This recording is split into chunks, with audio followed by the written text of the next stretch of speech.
Namaku Alia, seorang istri dan ibu dari satu anak perempuan bernama Dinda.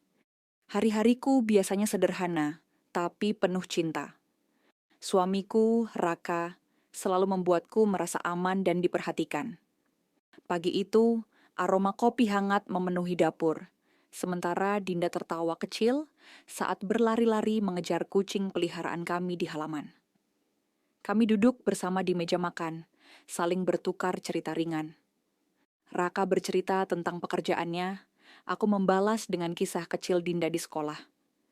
Semuanya terasa biasa, tapi hangat dan membahagiakan. Aku menatap keluarga kecilku, merasakan ketenangan yang begitu kuat. Rumah kami sederhana, tapi penuh dengan kebahagiaan. Aku merasa beruntung, merasakan cinta yang tulus dari suami dan anakku. Tidak ada masalah besar, tidak ada konflik yang mengganggu, hanya kehidupan yang berjalan damai. Namun meski hari itu terasa sempurna, aku tak pernah menyangka bahwa kedamaian ini hanyalah permukaan. Sesuatu yang kecil, hampir tak terlihat, diam-diam mulai merayap ke dalam hidupku. Suatu hari nanti, hal itu akan menguji semua yang kukira aku miliki. Untuk saat ini, aku hanya ingin menikmati momen sederhana ini. Senyuman Raka, tawa Dinda, dan kehangatan rumah yang kubangun dengan cinta. Tapi kebahagiaan itu mulai goyah ketika aku menerima undangan pesta ulang tahun dari teman lama Raka.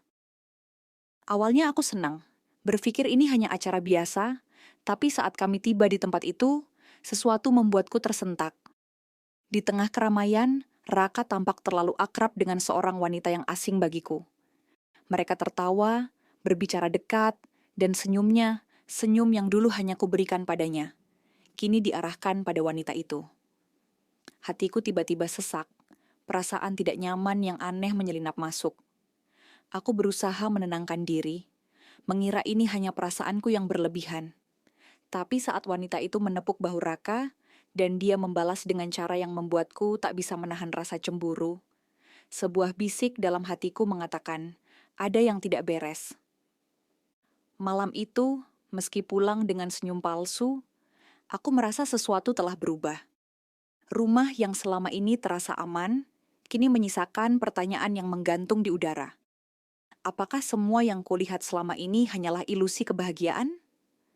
Hari-hari berikutnya, aku mulai memperhatikan perubahan kecil pada Raka. Dia pulang lebih larut, sering menerima pesan yang membuatnya tersenyum rahasia, dan ketika aku menanyakannya, jawabannya selalu singkat atau mengalihkan pembicaraan. Perasaan tidak nyaman yang dulu hanya samar, kini menjadi bayangan gelap yang selalu mengintai. Suatu sore, saat aku menyiapkan teh di ruang tamu, aku tanpa sengaja melihat layar ponselnya terbuka. Sebuah pesan dari wanita yang sama di pesta ulang tahunnya. Kata-katanya manis dan akrab, begitu dekat, seolah aku tidak pernah ada. Dadaku terasa sesak, dan aku harus menelan rasa sakit itu sambil berpura-pura tenang. Aku bertanya-tanya apakah ini hanya salah paham ataukah memang ada sesuatu yang disembunyikan dariku. Hatiku mulai remuk sedikit demi sedikit, tapi aku menolak untuk menunjukkan kelemahan itu. Aku harus kuat, setidaknya untuk Dinda, yang tak tahu apapun tentang kegelapan yang mulai merayap ke dalam rumah kami. Namun, seiring berjalannya waktu, rasa sakit ini semakin nyata. Aku tahu, aku tidak bisa diam selamanya. Ada sesuatu yang harus kulakukan, atau aku akan kehilangan semua yang pernah kukira berharga. Hari itu, aku duduk di kamar sendirian, menatap Dinda yang bermain dengan tenang dan merasakan tekad mengalir dalam diriku. Aku tidak bisa lagi membiarkan ketidakpastian menghancurkan hatiku perlahan.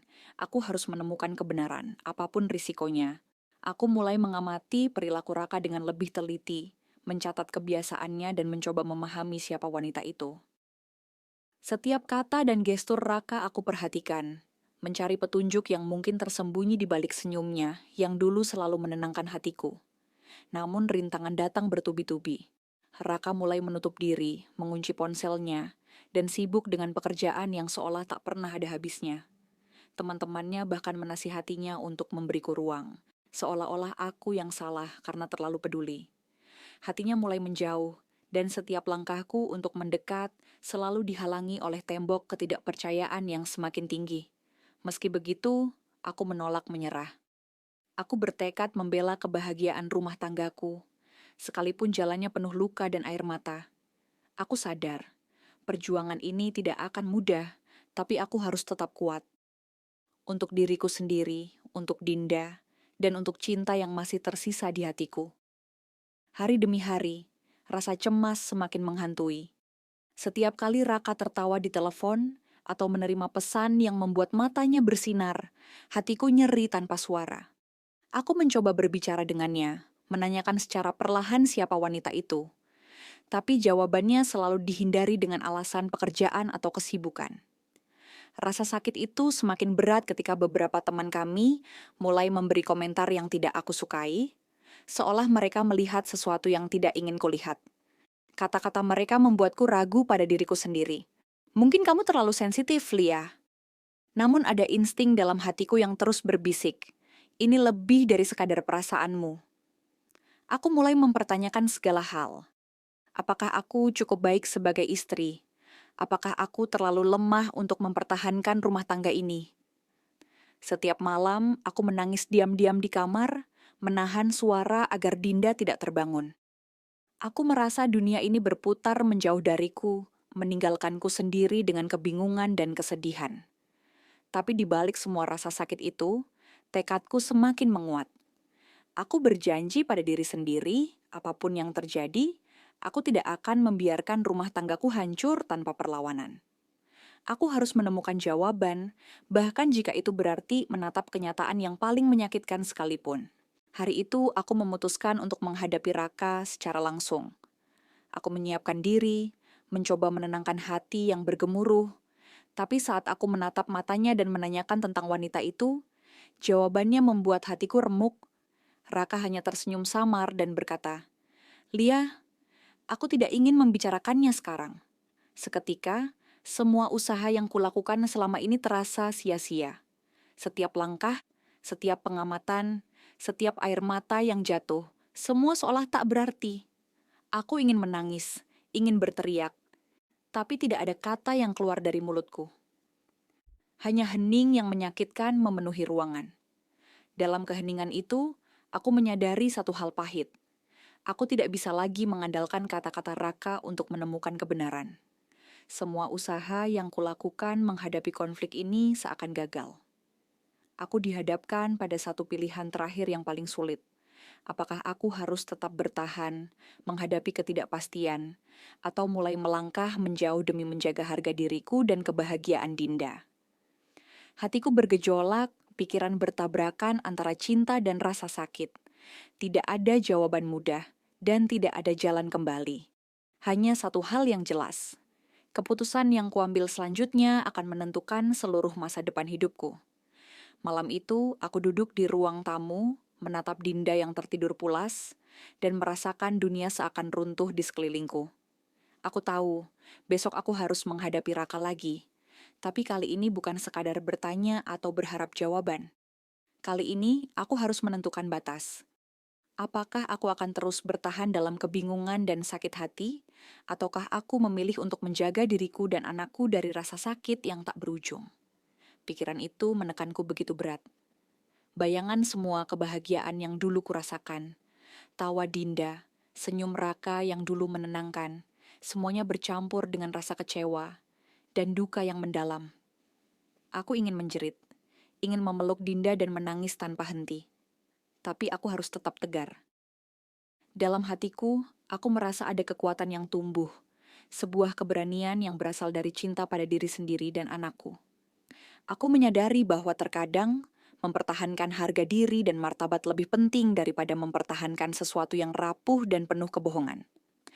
Esok hari, aku akan menghadapi semuanya. Aku akan berbicara dengan tegas, menuntut kejujuran, dan menempatkan batas yang jelas. Pilihan ini tidak mudah, tapi aku tahu ini satu-satunya jalan untuk menyelamatkan diriku dan Dinda dari kehancuran yang perlahan mengintai. Pagi itu, aku mengumpulkan semua keberanian yang tersisa dan menatap Raka dengan mata yang penuh ketegasan. Dinda bermain di kamar, tanpa tahu bahwa ibunya sedang menghadapi momen paling menentukan dalam hidupnya. "Raka," suaraku bergetar sedikit, tapi aku berusaha tetap tenang. "Kita perlu bicara. Tidak ada lagi rahasia di antara kita. Raka terdiam sejenak, matanya menatapku, dan aku bisa merasakan ketegangan memenuhi ruangan. Aku melanjutkan, aku sudah merasa ada yang salah, dan aku tidak bisa terus berpura-pura bahagia. Aku ingin kejujuran, apapun itu. Dia menunduk, dan untuk pertama kalinya aku melihat kerentanan di matanya. Kata-katanya keluar perlahan, jujur, tanpa mencoba menyembunyikan apapun. Aku merasakan campuran sakit dan lega. Sakit karena pengakuan itu pahit, tapi lega karena aku akhirnya mengetahui kebenaran. Momen itu menjadi titik balik.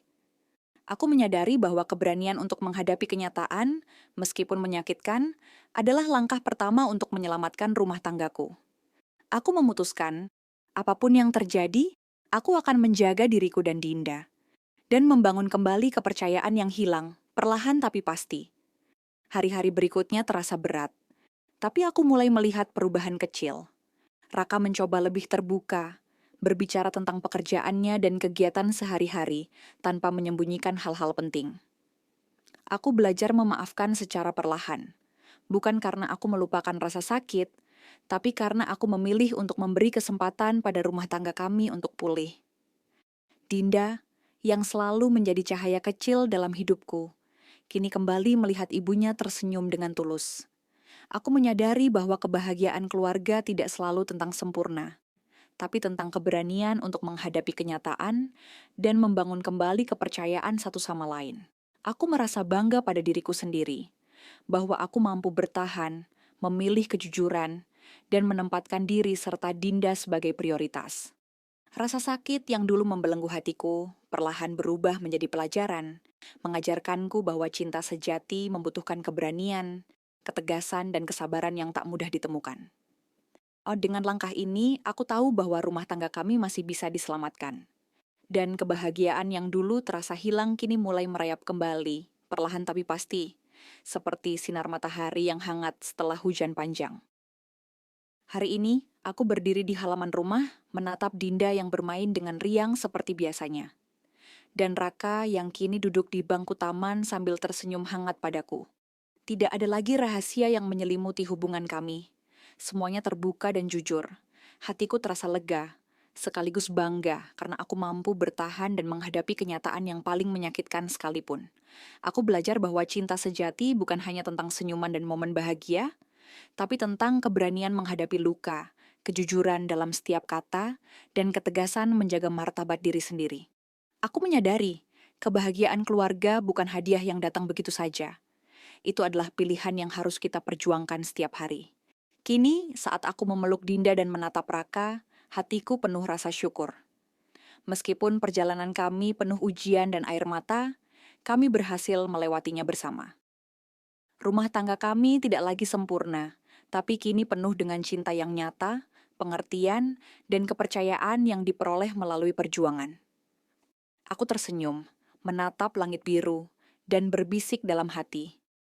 Aku kuat, aku berani, dan aku pantas bahagia. Dan untuk pertama kalinya sejak semuanya dimulai, aku merasa damai.